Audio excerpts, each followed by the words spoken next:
Hey guys, welcome back our channel. இன்றைக்கி நம்ம பார்க்க போகிற சூப்பரான வாட்ஸ்அப் ட்ரிக் என்னென்னு பார்த்தீங்கன்னா, டே டு டே லைஃப்பில் நம்ம வாட்ஸ்அப் யூஸ் பண்ணும்போது நம்மளுடைய ஃப்ரெண்ட்ஸ் வந்து பார்த்திங்கன்னா நிறைய விதமான ஸ்டேட்டஸ் வந்து வச்சுக்கிட்டு இருப்பாங்க. அந்த வீடியோஸ் எல்லாமே நீங்கள் பார்க்கணும். அதே நேரத்தில் வந்து அவங்களுக்கு தெரியக்கூடாது நீங்கள் பார்த்தது அப்படி நீங்கள் நினச்சிங்கன்னா உங்கள் வாட்ஸ்அப்பில் அதுக்கான ஒரு டிப் இருக்குது. ஸோ அது என்னென்னு வாங்க பார்க்கலாம்.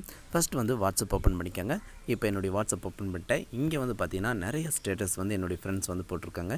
ஸோ இந்த ஸ்டேட்டஸ் எல்லாத்தையுமே நான் வந்து ஓப்பன் பண்ணும்போது அவங்களுக்கு வந்து இன்னார் பார்த்தாங்க அப்படிங்கிறத காட்டிடும். ஸோ ஓகே, இப்போ அதை வந்து எப்படி ஹைட் பண்ணுறதுன்னு பார்க்கலாம். 3 டாட் கிளிக் பண்ணுவோம். பார்த்தீங்கன்னா இங்கே செட்டிங் இருக்கும். இங்கே செட்டிங்கில் வந்து பார்த்திங்கன்னா அக்கௌண்ட் வந்து பார்த்திங்கன்னா ப்ரைவசி. ஸோ இதில் வந்து பார்த்திங்கன்னா ரீட் ரெசிப்ட் அப்படின்னு ஒன்று இருக்கும். ஸோ இதை வந்து நீங்கள் ஆஃப் பண்ணிடுங்க. ஸோ ஆனில் இருந்துச்சுன்னா நீங்கள் பார்க்கும்போது அவங்களுக்கு காட்டிடும். இதே ஆஃபில் இருந்துச்சுன்னா நீங்கள் பார்க்கும்போது காட்டாது. இதில் ஒரு மைனஸ் பாயிண்ட்டும் ஒன்று இருக்குது. அந்த மைனஸ் பாயிண்ட் என்னென்னு பார்த்தீங்கன்னா, நீங்கள் யாருக்காவது சேட் பண்ணும்போது அவங்க வந்து பார்த்திங்கன்னா உங்களுக்கு சேட் பண்ணியிருப்பாங்க. ஸோ இதெல்லாமே கான்வர்சேஷன் நடக்கும்போது அந்த ப்ளூ டிக்குங்கிறது அடிக்கவே அடிக்காது. ஸோ அது ஒரு மைனஸ் பாயிண்ட். அதையும் நீங்கள் கவனத்தில் வச்சுக்கோங்க.